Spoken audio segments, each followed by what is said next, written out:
Kembali lagi di Cerita Cinta Channel. Jangan lupa like, comment, and subscribe ya. Terima kasih. Mami, mami, mami.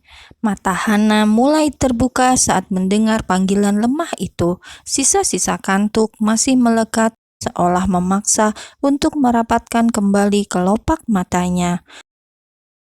Hana mengulurkan tangan dan menyentuh kening putrinya. Sejak semalam, Star mengalami demam cukup tinggi dan terus mengigau. Sepertinya efek kelelahan berjalan dari rumah menuju pembukaan KKC. Mengalami demam setelah melakukan aktivitas melelahkan merupakan hal yang sering terjadi pada Star. Karena itulah Hana sangat ketat menjaganya. Kau sudah bangun, Star? Hana dapat merasakan panas dari tubuh Star terasa menjalar ketika mengecup keningnya, kemudian melirik Sky yang masih terlelap. Selama ini mereka tidur dengan berbagi kasur kecil dan menggunakan satu selimut yang sama. Dingin, Mami, dingin sekali. Lirih Star menyilangkan tangan di depan dada, tubuhnya terlihat gemetar. Iya nak, Mami benarkan selimutnya ya. Ia membenarkan selimut yang membalut tubuh Star. Saat demam, Star kerap kali merasa kedinginan dan menggigil. Tenang sayang, sebentar lagi kau akan sembuh setelah minum obat. Hana berbaring kembali dan memeluk putrinya.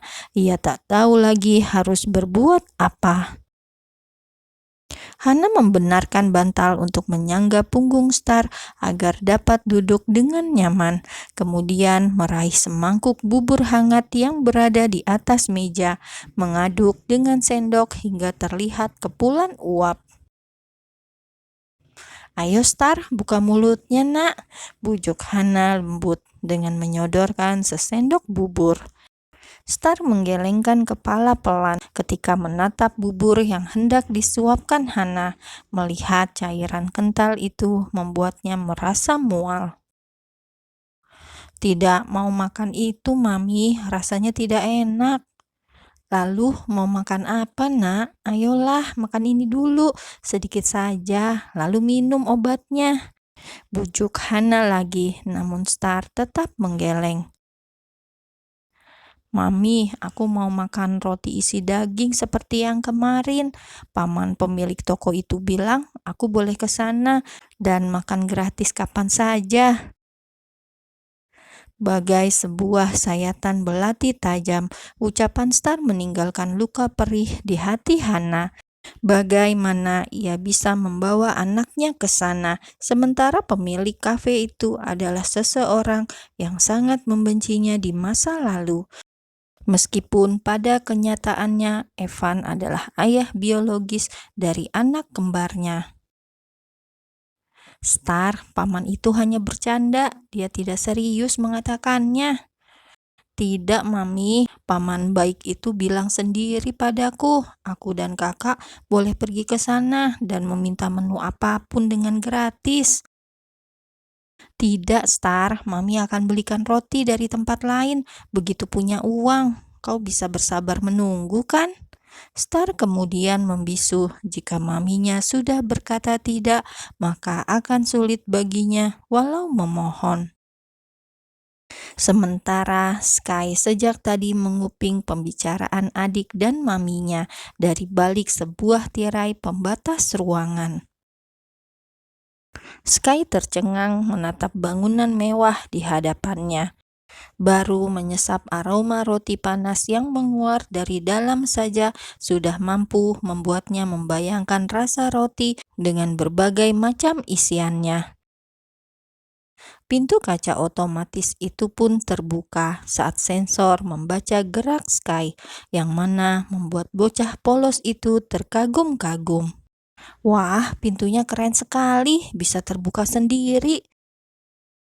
Sky melangkah masuk, bibir kecilnya melukis senyum penuh semangat ketika mencium aroma roti yang menguar semakin kuat. Hei, mau apa kau di sini? Langkah Sky seketika terhenti oleh panggilan itu. Dua orang gadis berjalan mendekatinya. Mereka tampak saling berbisik seraya menatap sinis Sky dari ujung kaki ke ujung kepala. Seorang anak dengan jaket lusuh yang kedodoran. Seketika Sky menunduk saat menyadari siapa salah satu dari mereka yang ternyata adalah Elia yang merupakan putri sulung Nyonya Ursula. Ini adalah hari pertamanya bekerja di kafe ini. Tentu saja ia sangat mengenali Sky, anak tetangga yang pernah kedapatan mencuri di toko kecil milik ibunya. Selain itu, ia juga tidak menyukai Hana yang kerap terlibat pertengkaran dengan ibunya. Kakak, aku kemari untuk meminta kebab isi daging. Paman pemilik kafe ini kemarin bilang adikku boleh kemari dan memintanya kapan saja. Decakan sekaligus tawa kecil pun terdengar, membuat Sky mulai meragu. Lihat anak ini, mau mengemis saja harus berbohong. Mana mungkin Tuan Evan akan mengizinkan pengemis masuk ke sini dengan bebas.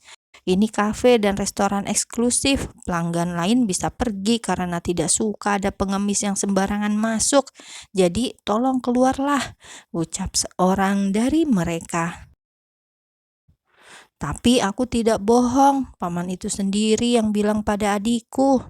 Jadi kau pikir kami akan percaya? Dengar, tuan pemilik kafe ini sedang pergi ke rumah sakit, jadi cepat kau pergi dari sini sebelum dia kembali. Sky mundur beberapa langkah, menatap lemari etalase di mana banyak menu yang terpajang. Apa yang kau tunggu? Cepat keluar, atau aku akan panggil keamanan untuk mengeluarkanmu dari sini, usir Elia menunjuk pintu kaca. Sore itu, beberapa orang karyawan kafe sedang berkumpul di depan sebuah meja mengadili seorang anak laki-laki baru saja kedapatan mencuri.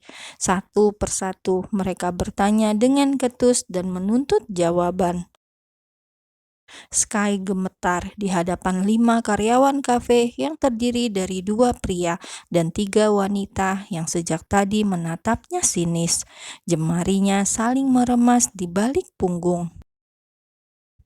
Lihat, wajahnya sangat polos, tapi ternyata seorang pencuri, ucap salah satu di antara mereka.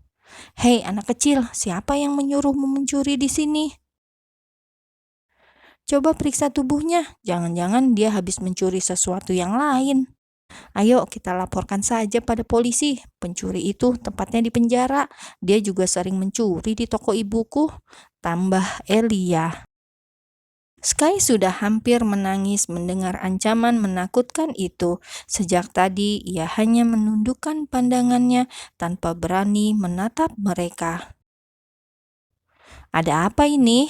Suara berat seorang pria menciptakan suasana senyap selama beberapa detik yang mana membuat Sky semakin ketakutan. Evan baru saja tiba setelah seharian berada di rumah sakit. Tuan, anak kecil ini kedapatan mencuri roti, jawab seorang karyawan pria. Kedapatan mencuri? Tanya Evan dengan alis berkerut. Sorot matanya seolah menuntut agar segera dijawab. Iya tuan, kami menemukan beberapa potong roti di dalam sakunya. Jawabnya menunjuk beberapa potong roti di atas meja yang tadi dimasukkan Sky ke dalam saku jaketnya. Evan mengalihkan pandangannya pada anak laki-laki yang sedang menunduk ketakutan, sehingga tak dapat melihat wajahnya dengan jelas.